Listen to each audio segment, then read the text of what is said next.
The police have called and said I can go and pick up the G-Wagon that was stolen. The car had been battered, flat tyres, damaged door, the interior ripped apart. These guys did not care at all. So that's the jammer. Yes, you heard it right. I bought a G-Wagon G63 AMG and it got stolen. And here's the story. And make sure you wait to the end of the video because I'm going to expose exactly who was behind it.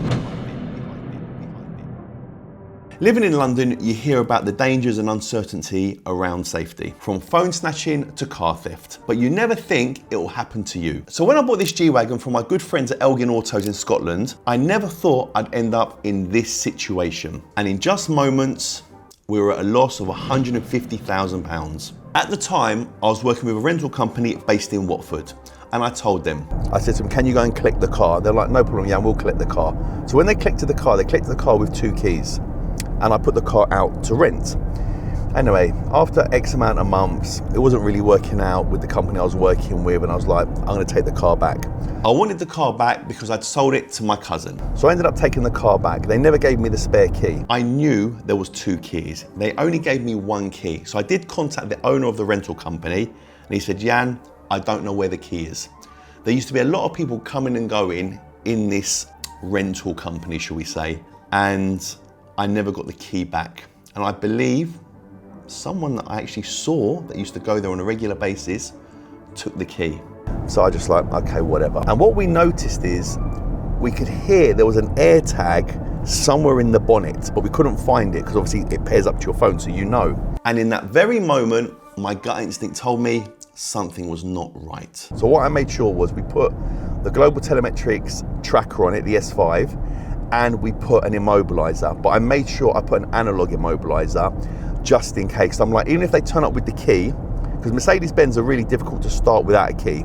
So even if they turn up with the key, the immobilizer will save the car and the tracker. So what's the difference between analog and digital? Both do the job. However, with an analog system, it's not reliant on software, so it can't be hacked, jammed, or bypassed. Now these lot. They waited for the perfect opportunity to strike, and it was at Heathrow Airport. Over 80 million travellers a year, 6,500 cameras, elite airport police, layered screening, real-time surveillance, and 0 room for error security. Nothing gets past Heathrow. So as we're on our way to Cyprus, the car was parked in Heathrow's short stay, with 24/7 CCTV, barrier access, regular patrols, and top-tier lighting, and in one of the airport's most secure parking zones, trusted by millions, protected every minute. Well, that's what I thought. And this is exactly what they use to steal the G63 AMG. A super smart device blocked the signal of anything and everything in its vicinity. It would shut down everything, phone signals, trackers, you name it. And next to it, an even heavier duty device, capable of locking off the entire area. 5G, GSM, 4G, Wi-Fi, GPS, 3G, trackers, you name it. These thieves are well equipped and know exactly what they were doing. They managed to go undetected in one of the most secure places in Europe. And I work with some of the highest level professionals in the game in this field. So when Pav, who works with me, fitted the immobilizer himself, he said, how long would it have taken you that knew where you fitted it? Yep. And if you went in there and you just pulled everything out, how long would it have taken you? I reckon on a good day, 15 to 20 minutes. But that's you. me going animal at it. And you know ripping it everything and knowing. Because it is properly hidden. They still need to take panels off, like, you're not Superman. You still physically need to strip the car. And you got to find it. Yes. it took them over an hour to get that car started because of the immobilizer. People may say, what's the point of putting an immobilizer on if they can just steal the car? Everything you can get round, but the immobilizer is to slow them down. So if they try to steal that car from the front of the house, they haven't got an hour and 20 minutes to be working on that car. They want to be in and out, scan the front of the door, scan the front of the house, 10, 15 seconds, they're gone. But the fact they knew it would have an immobilizer, they knew they needed somewhere where they could spend a lot of time to work on the car. They get the car started, they change the number plates, they get it out of Heathrow, and it heads to Bedford. The fact they waited for it to be at Heathrow Airport, they would have known that car's now going to be there for at least a few days because we're on holiday. What they didn't realise was, we've got Joe, the bounty hunter. Now, I know you don't like to show your face because obviously you work in stealth mode, shall we say? But for people at home, just explain who you are and what you do. I'm a repatriations investigator. working alongside Global Telemetrics, vehicle tracking systems. I'm an accredited autocar investigator, asset recovery man, investigator who locates, recovers vehicles from all over the world. What you would think at Heathrow Airport, the car would be safe. Anyway, so the car's on the move. You're now in talk with my cousin, being like, right, okay, the car's on the move. What's the situation? How does it work from them ringing us to then you being contacted? So you've had a movement alert on your vehicle flagged up with the type of vehicle it being. There was concern immediate that this had been a live theft. So the vehicle was monitored going on the M25. Yeah. And with that, we could see jamming alert, because one of the technologies that Global Telemetrics have. So the vehicle was going towards Hertfordshire and then into Bedfordshire. The vehicle's obviously stopped down in Bedfordshire and we are already deployed.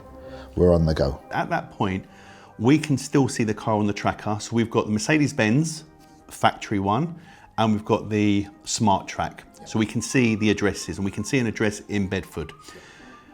I'm with him and he's like, Jan, what do I do? I'm fortunate enough, I've got friends that live in that area. I've called my pals to say, listen, I know you lot are near Bedford. Can you go to this address and see if you can see the car?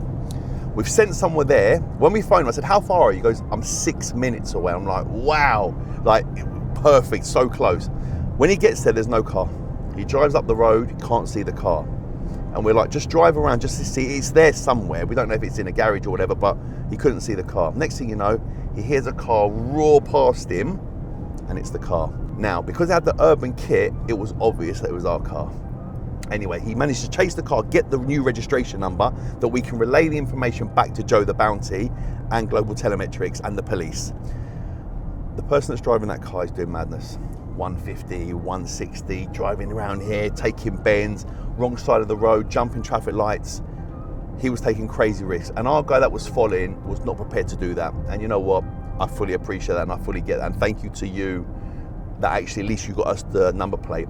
So the fact that we had the number plate and we had the approx location now, because they've obviously got a jammer in the car now, we could relay the information back and we knew it was going down a certain road at a certain speed at bang on the time. Joe's now coordinated with the police and the people in his team to close in on this car. We was able to pick up direction of travel and keep up with it. We could see that it started to go down towards Stevenage. What speed was it doing? At the time, it slowed down a little bit. It slowed down.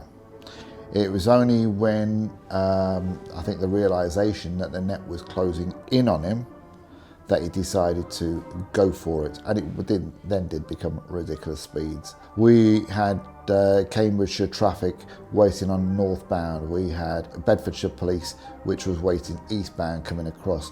We had Hertfordshire police who were all over it from the south, hitting in. They've also got drones. They throw drones up that can follow the car for obviously a certain amount of time before the battery dies. They just coordinate between them.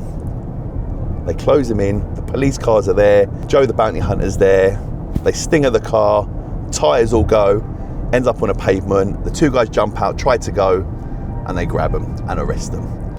And for legal reasons, I can't show exactly who stole it, but I did draw a little sketch, just so you get an idea of what he looks like. And his name is, and he's from the Bedford area. You had two people in the car, didn't we? Yeah, two people in the car, so both were detained flat on the floor and taken into custody by the officers. I'm fortunate enough that I've got a big social media, so I threw it onto my social media. And I had quite a few messages saying, it's just flown past me. Someone said it nearly wiped me out in Stevenage. I'm like, okay, but obviously we know you've got them now. We know you're closing in. And the whole idea for me doing that was to try to make the car famous, because we didn't know you were going to find that car. So to me, if you can make that car famous enough, people will spot it. It's at a compound. We're going to head over there now. We're going to have a look at it for the first time, see how bad it is, see what it needs. I know it's going to need 4 new tyres. How bad are the wheels? See if there's any other damage to the car. Find out what they've done inside, because obviously they removed the immobiliser, the tracker. Yeah, we're going to find out now. It's a bittersweet, but I'd much rather have a bit of damage to the G-Wagon and have it back and get it back on the road than someone feel they had one over on me because they had the spare key. And this is what I was greeted with. The car had been battered, flat tyres, damaged door, the interior ripped apart.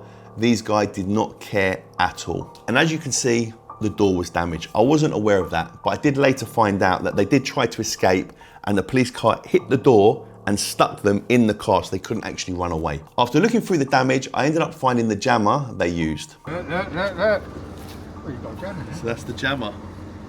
So now you've got a So jammer. that's what they used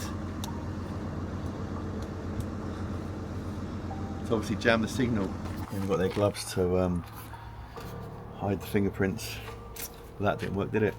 It's going to be four tyres, 4-wheel refurbs, and a door, and then obviously put the interior back together. But what I'll do is they're going to pick it up now. Lanterns are going to bring it to you today. Yeah, so you'll have this in the next, I reckon, in the next 2 hours. Yeah. And then let's just get this sorted out. I need to get it back on the road, bro, please, yeah? No worries, mate. Lanterns arrived, the car got put on the back of a truck, and it was ready to be fixed. With everyone involved, I wouldn't be in the fortunate position of getting back what was ours. Between myself, Global Telemetrics, Smart Track, and Joe the Bounty Hunter, and the police, got it back. If people are watching this video now and they're like, I don't want my car to get stolen, what would you be saying to them? What measures, because listen, you can never prevent, you can do your best to prevent it. So what measures would you say people to take? There's new systems and devices which are in store at the moment at Global Telemetrics, a good tracker, an immobiliser.